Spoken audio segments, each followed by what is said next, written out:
Përralla e sotme titullohet Veza që tregonte përralla.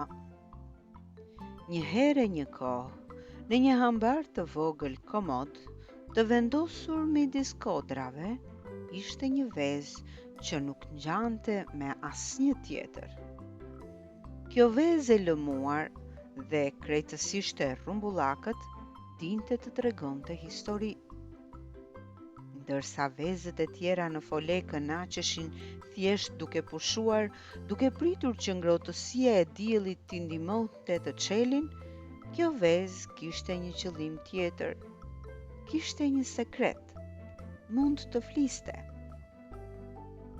Çdo mëngjes, kur rrezet e para të diellit vështronin nëpër të çarat e hambarit, pulat mblidheshin rreth foles për të shtrirë krahët dhe për të bërë thashetheme. Por, her pas here, ato mbanin qetësi, duke e zhvendosur vëmendjen tek veza që dukej gjithmonë e mbushur plot me gëzim e me jetë. Mbani një çik qetësi tani, kukurisnin pulat me njëra tjetrën, duket se do të na tregoj përsëri një histori.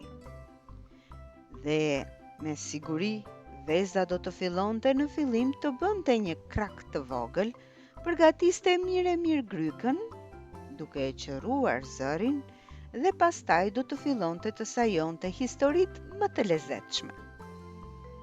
Pulat do të qetësoheshin, të intriguara, ndërsa veza sajonte tregime aventurash, misteresh dhe mrekullish. Dikur ishte një fermë shumë si kjo, fillonte veza me zërin e saj të butë dhe melodik. Por në këtë fermë pulat mund të flisnin me erën. Ishte një sekret që ato e mbanin të shtrenjtë dhe çdo mëngjes mblidheshin dhe përshpërisnin dëshirat e tyre me erën. Nuk ishte një fuqi që dikush e kishte kërkuar, por ishte një dhuratë që ato e vlerësonin shumë. Çdo ditë, ndërsa drita e artë e diellit shtrihej nëpër fusha, pulat mblidheshin në obor. Pikërisht kur flladi i parë i butë fillonte t'i trezonte pendët. Ato do të qëndronin së bashku, pendët e tyre të lehta përkëdheleshin në ajrin e mëngjesit dhe në këtë gjendje mrekullie ato përshpëritnin dëshirat e tyre me erën. Era, thoshin ato me zë të ulët, na sjell një ditë të qetë. Era, murmuriste një tjetër, i çon ëndrat tona në kodrat e largëta. Dhe era e butë dhe e sjellshme do t'i çonte fjalët e tyre në skajet më të largëta të fermës, duke shushuritur gjethet dhe duke kënduar në përbar. Ndonjëherë, era kthehej me histori, gjithashtu tregime për vendet e largëta që kishte vizituar, për aventurat që kishte ndarë me qiellin dhe malet. Ishte një kohë, përshpëriste era, kur hambari nuk ishte thjesht një streh, por një vend takimi për të gjitha kafshët. Ishte një kohë të qeshurit, e sekreteve të përbashkëta, e komunitetit. Pulat mblidheshin ashtu si bëni ju tani, dhe ato flisnin dëshirat e tyre me zë të lartë, duke shpresuar se era do t'i çonte shumë larg. Veza kroi edhe më fort grykën. Tani zëri i saj po forcohej. Era mbart jo vetëm të tashmen, por të shkuarën, dhe ndoshta një ditë ajo do të mbajë edhe dëshirat tuaja. Por së pari, duhet të heshni dhe të dëgjoni, sepse era nuk harron kurrë. Me kalimin e ditëve, pulat e fermës filluan të dëgjonin edhe më nga afër. Ato nuk i treguan më vetëm dëshirat e tyre erës. Ato dëgjuan për historitë që ajo mbante nga skajet më të largëta të korave. Dhe çdo mëngjes, kur lindte dielli, pulat mblidheshin dhe përshpëritnin ëndrat e tyre përballë erës, duke e ditur se me çdo fjalë ato po i shtonin një kapitull të ri historisë së erës. Dhe kështu, sekreti i fermës mbeti mes pulave.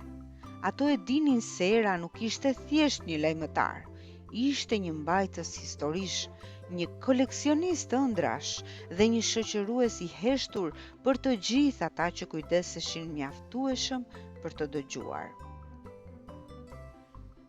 Pulat me sy hapur do të dëgjonin me vëmendje historitë e vezës.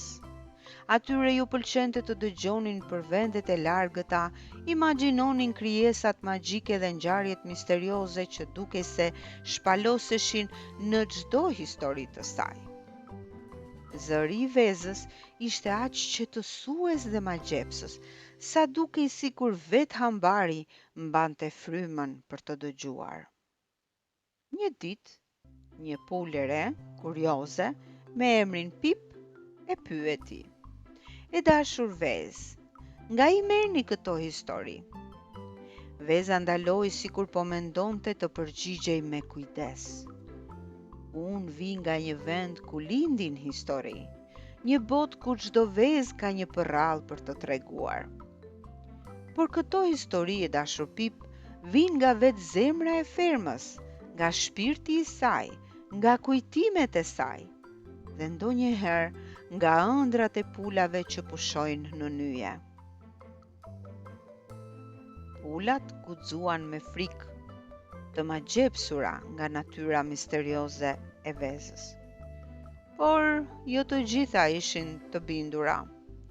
Plaka Henriet, për shembull, pula më e madhe, i tunte ndonjëherë pemdët dhe bërtiste: "Marrëzi, vezët nuk tregojnë histori, ato thjesht çelin." Veza bëri përsëri një krak, vetëm pak më të fuqishme këtë herë.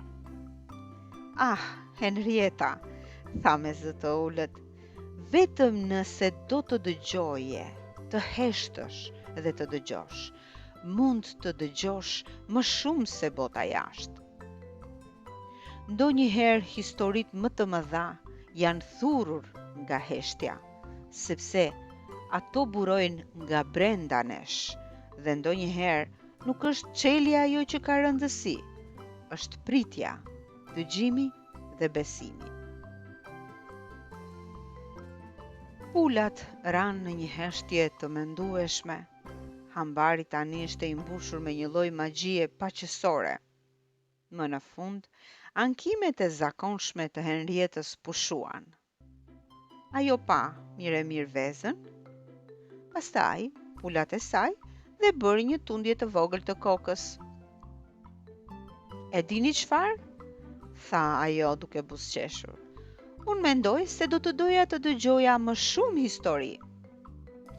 Veza bëri një krak të vogël kënaqësie dhe përsëri hambari u mbush me përralla, aventurash, të qeshurash dhe bukurisë së thjesht të një bote plot mrekulli.